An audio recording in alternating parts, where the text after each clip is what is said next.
Hey y'all, Scott Horton here for The Future of Freedom, the journal of the Future Freedom Foundation. Every month, Plumline individualist editor Sheldon Richmond brings you important news and opinions on policy by heroic FFF President Jacob Hornberger, hard-hitting journalist columnist James Bovard, and others from the best of the libertarian movement.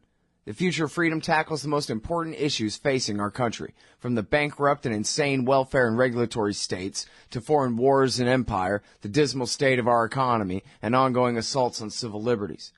This society needs peace and freedom for prosperity to prevail. Subscribe to the Future of Freedom in print for just $25 a year or online for $15 a year at fff.org/subscribe. And hurry up, because this summer they'll be running my articles about the wars in Libya, Syria, and Somalia in the Future of Freedom too. That's fff.org/subscribe for the Future of Freedom. And tell them Scott sent you. All right, y'all, welcome back to the show. I'm Scott Horton. This is the Scott Horton Show. Stream from scotthorton.org and noagendastream.com. Monday through Friday from 11 to 1 Texas time, noon to 2 Eastern. You can follow me on Facebook, Twitter, and YouTube at /Scott Horton Show. And our first guest on the show today is Mark Skousen. He's putting on the FreedomFest July 10th through 13th at Caesars Palace in Las Vegas. Fittingly, I guess we'll find out why fittingly here in just a second. Welcome to the show, Mark. How are you doing? I'm doing well. I'm calling you from New York, the real financial center of the world. Nah, Washington, D.C. is the financial center of the world, isn't it? Well, that's where all the power is.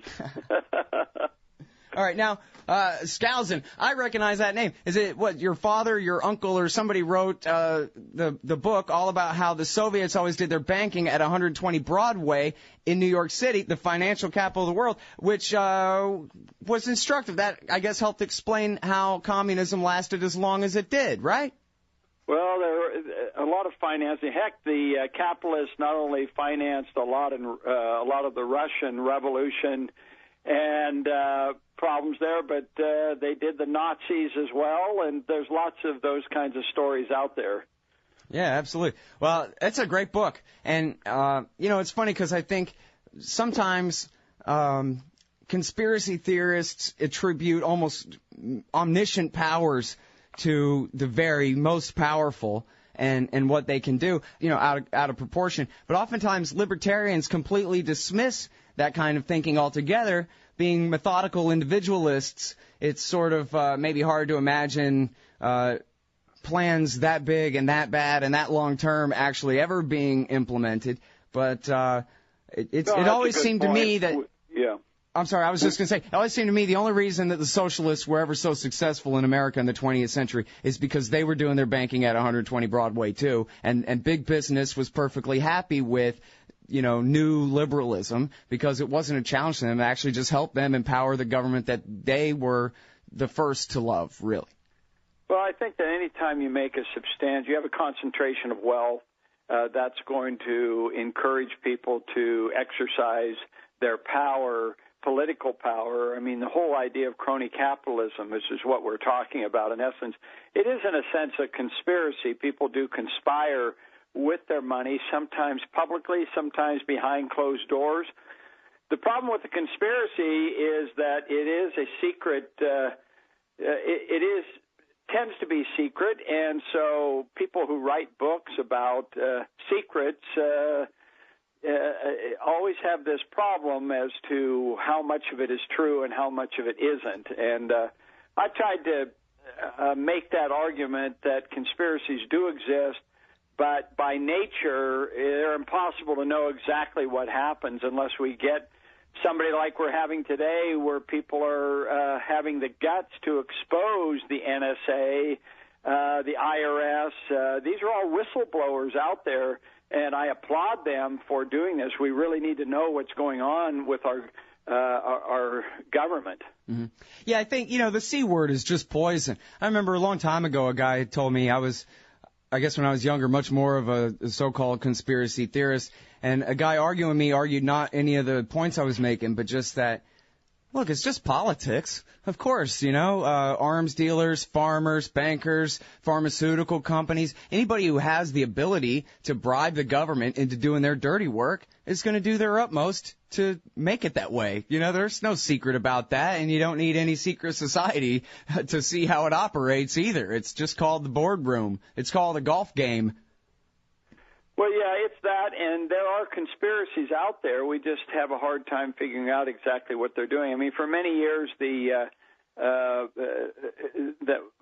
saw that the Council on Foreign Relations, the CFR, which my uncle highlights in The Naked Capitalist as this giant conspiracy. But they're completely open now. Their meetings are attended by the major media, and they actually attract people from both sides of the political spectrum. So maybe because of my uncle's book and others, it's not what it used to be. Yeah, it's just a respectable center now. Bilderberger's the same thing. The Bilderbergers have this annual meeting, and they invited Peter Thiel, one of the libertarians, to speak at the. I saw this public list of all these people. So. I think the conspiracy stuff has shifted grounds. It's probably another organization that's out there that's doing stuff. Yeah. Well, and of course, most of what's wrong with America is consensus among the political class. Nothing secret about it. You can see their idiocy on CNN as they debate back and forth between two very narrow and very wrong goalposts. One of the areas that we actually choose not to discuss at my big conference every year, FreedomFest, is conspiracy theory. We did have a very good film come in on 9/11 conspiracies and the various buildings and how they came down and so forth. And ultimately, we just decided not to show it because it just it's one of those things where it creates a lot of anger and angst among people, and what are you going to do about it? Yeah, well, I'd be surprised here there was a good documentary on the subject of how those towers came down. It's called Gravity. But anyway, let's talk about FreedomFest. This is a really big deal in the libertarian movement. I would have to say, from the point of view I'm coming from, it's a very kind of official, older, richer, think tanky libertarians. Not much radical here. I guess Doug Casey is, always is breathing fire, but this is sort of. It almost seems like what you're really trying to do is introduce libertarian ideas into republicanism and get them to be a little bit more accepting, that kind of thing, rather than trying to really stake out the hardcore libertarian position on these issues. Am I right about that? I don't think you're right about it. We're a big tent, so we stretch that tent as far as we can. So we do have Doug Casey and Jeff Berwick. We have anarchists. I don't know how more radical you can get in that. Now, we don't have bomb throwers yet, and we probably won't because, and we don't have white supremacists coming, and we don't have a lot of the loonies that are out there that are just coming up with every conspiracy theory in the world. So we do have standards for our speakers. We do check out their backgrounds so that we don't get into some of these areas that maybe you're talking about. But yes, what other conference can you have as co-ambassadors Steve Forbes and John Mackey, the CEO of Whole Foods Market? So yes, we put on a very quality conference, and it is a little bit about educating people. It's not total politics. It's financial freedom. We have an investment conference. We have billionaire hedge fund people. We have a student rate at $99. So we do invite a lot of young people that are there. We get their ideas as well. We do have a lot of the think tanks. The whole idea of FreedomFest is a national conference, a national convention, a world congress of libertarians. And the idea is that instead of all herds of cats doing our blogs and our texting and our websites and our emails and our own organization. Once a year, we come together physically to learn of each other, network, socialize, celebrate liberty. And, look, we're losing this war. So if we want to turn things around, I quote Ben Franklin, we must hang together or we shall surely hang separately. Yeah. No, I agree with that. Yeah, and don't get me wrong. I think I probably, well, first of all, I phrased that last question probably a little rudely, but I also the whole interview got off on a weird foot because we're talking about the naked capitalist just because I recognize your last name. But it's not that I'm hell-bent on conspiracy stuff or that I'm complaining that I don't see my favorite conspiracy theorists at your site or on the website for the upcoming thing. I understand how it sounded like that's what I meant. We don't have people smoking weed in the exhibit hall. So, but we do have the marijuana groups there that are favorable to legalization of drugs. We don't have any problem with that, but we don't have prostitutes walking the aisles and stuff like that. So we do have standards that we've established. I kind of, we have a combination of both libertarians and conservatives. We try to have a big tent, and we try to have civil debates. We don't have shouting matches like you get on Fox News. We have very official debates. We do 10 of them every year. One of our biggest debates that we have every other year is anarchy versus limited government. That's always a fun one. Mm-hmm. And is that Doug Casey arguing the anarchy position, I hope? Yes, Doug Casey. That guy's David unstoppable. Friedman, a number of people who have taken that position. Right. That's good. Yeah. No, I guess I'm not really thinking either of prostitutes or pot smoking in the halls of the hotel either. Really, what I was thinking about, honestly, Mark, was about how the subject matter here is, are we Rome? And yet there doesn't seem to be anyone on your list who's actually an avowed anti-imperialist, or anyone who's on this list whose point is that the empire and that the war on terror are bankrupt and illegitimate, which of course they are bankrupt and illegitimate, and of course that's the root of what's so Roman about America, right, is that we can't afford the empire, not only because of the cost and the morality of killing foreigners all day for no reason, but because it is the health of the state, and it's centralizing all the power in D.C. It's the excuse for Greenspan and Bernanke to print money all day. It's the excuse for every bit of the wiretapping and everybody else. But the most radical foreign policy guy you got on here is David Boaz, and his speech isn't even about the terror war and the bankruptcy of the empire at all. We do have him on a panel on the war powers and the U.S. Constitution, which addresses that very issue. But look, we've got Nick Gillespie. The reason people are very anti-war. We've got John Nick Utley. Gillespie's horrible on the war. Nick Gillespie hasn't done anything on the war on terror in 12 years. Well, that doesn't mean he doesn't have positions on that sort of thing. How about John Utley? Are you familiar with him and antiwar.com? Well, I worship John Utley. I didn't see him on your list. Oh, he's one of my favorite people in the whole world, and he's actually. on that panel. Okay, well, that's good to hear. That's what I'm talking about. That's what I want to see. No, we've got Doug Casey. We've got Jim Rogers is very anti this kind of stuff on that. Sure.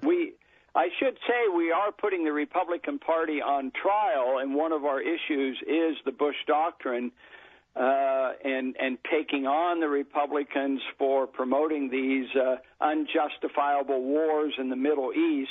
We do have Senator Rand Paul coming, not his father, who's probably more anti-war than Rand Paul is, but still we think we have a good tradition there in that respect. Mm-hmm. We did try to organize a full-scale debate with Bumper Hornberger, who's really good on this issue. Mm-hmm. I don't know if you know him or not, but Bumper is really good. But he declined, even though we set up a debate with him and Max Boot, which would have been a really good one. So we invite as many of the – I have to agree with you 100%. The more we can get of people in that camp, the better. And we do have strong representation in that area. And I'm sorry you missed some of those names, but yeah, I'm sorry. We do have a number of people who are taking a very strong anti-war position. Yeah. No, that's good. I guess I didn't get a chance to look through the whole, so I'm just on the keynote speakers page, I guess. I didn't see Utley and them on there. And it's unfortunate that Hornberger couldn't make it because he's the best of the best. And that's exactly what I'm looking for is an uncompromising denunciation of what, frankly, Max Boot and the rest of these guys have been up to all along. It's not just that they're kind of wrong. I was really shocked because we were willing to pay big bucks to put together this and he's been to our conference on many occasions. It's hard to figure everybody out, why they come, why they don't come, but we are growing, and our whole idea is to have a critical mass, if you will. Once you get a critical mass, you can change the world, and that's what we're trying to do. We're expecting 2,000 to 3,000 people there this year, so I think we're on our way, and I hope you and your listeners can make it out there and make every effort to come to our conference every year. Well, I sure hope to be able to make it. I don't know if I'm going to be able to or not, but I'm definitely going to try to. But I think that's such an important point, what you say, the critical mass there. I don't really have a very good, kind of key word for it like you got there. But the idea that, well, for example, the more conservative-leaning guys who attend a conference like this would have to, by the end of it, just sort of admit that everybody knows all that warmongering stuff that they believe in is wrong, and it's just, that's the critical mass, right, is when everybody's just rolling their eyes at Max Boot. Nobody believes this nonsense anymore. Who do you think you are, Bill Clinton or something? You're going to remake the whole world with your power? Give me a break. And then at the point where it's all just laughable and everyone just rolls their eyes and thinks Max Boot is a joke, that's when finally his position will die off and will no longer be so prominent in the halls of power, you know? Well, I have to admit, I was really taken aback, and the Wall Street Journal in particular, with Paul Gigot there as editor, has taken this Bush doctrine concept. He actually supported this new NSA power grab of collecting all the emails and the big data collecting that is going on. They actually wrote an editorial yesterday or the day before in support of this, and that came as a very grave disappointment in my mind that they see the Wall Street Journal is really good on so many economic issues, and then when it comes to this issue, which could take away our freedoms, ultimately they can't see the light. Right.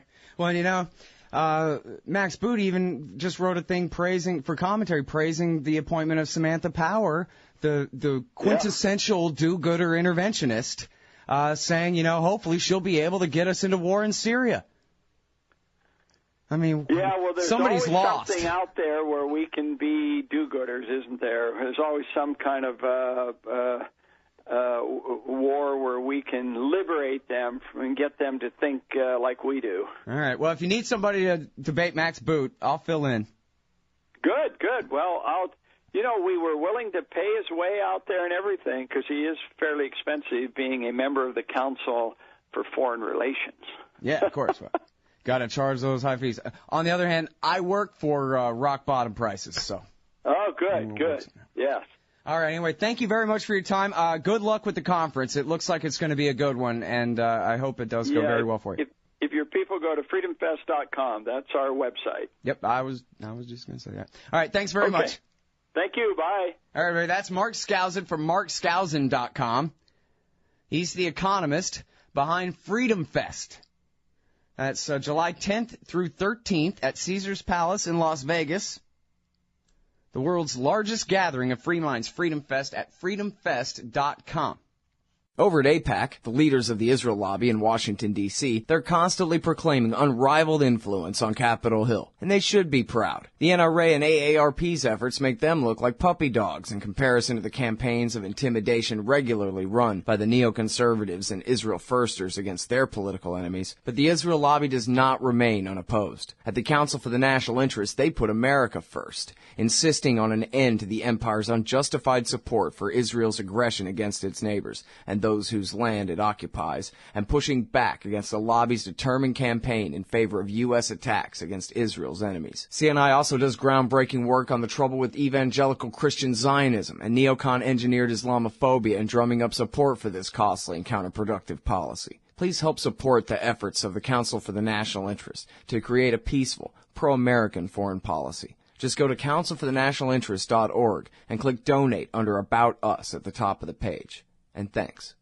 Hey everybody, Scott Horton here. Ever think maybe your group should hire me to give a speech? Well, maybe you should. I've got a few good ones to choose from, including How to End the War on Terror, The Case Against War with Iran, Central Banking and War, Uncle Sam and the Arab Spring, the ongoing war on civil liberties, and of course, why everything in the world is Woodrow Wilson's fault. But I'm happy to talk about just about anything else you've ever heard me cover on the show as well. So check out youtube.com/Scott Horton Show for some examples, and email scott@scotthorton.org for more details. See you there. Hey y'all, Scott Horton here for WallStreetWindow.com. Mike Swanson is a successful former hedge fund manager whose site is unique on the web. Subscribers are allowed a window into Mike's very real main account and receive announcements and explanations for all his market moves. The Federal Reserve has been inflating the money supply to finance the bank bailouts and terror war overseas. So Mike's betting on commodities, mining stocks, European markets, and other hedges against a depreciating dollar. Play along on paper or with real money, and then be your own judge of Mike's investment strategies. See what happens at WallStreetWindow.com. Oh man, I'm late. Sure hope I can make my flight. Stand there. Me? I am standing here. Come here. Okay. Hands up, turn around. Whoa, easy. Into the scanner. Ooh, what's this in your pants? Hey, slow down. It's just my... Hold it right there. Your wallet has tripped the metal detector. What's this? The Bill of Rights? That's right. It's just a harmless stainless steel business card-sized copy of the Bill of Rights from SecurityEdition.com. There for exposing the TSA as a bunch of liberty-destroying goons who've never protected anyone from anything. Sir, now give me back my wallet and get out of my way. Got a plane to catch. Have a nice day. Play a leading role in the security theater with the Bill of Rights Security Edition from SecurityEdition.com. It's the size of a business card, so it fits right in your wallet, and it's guaranteed to trip the metal detectors wherever the police state goes. That's SecurityEdition.com. And don't forget their great Fourth Amendment socks. Hey guys, I got his laptop.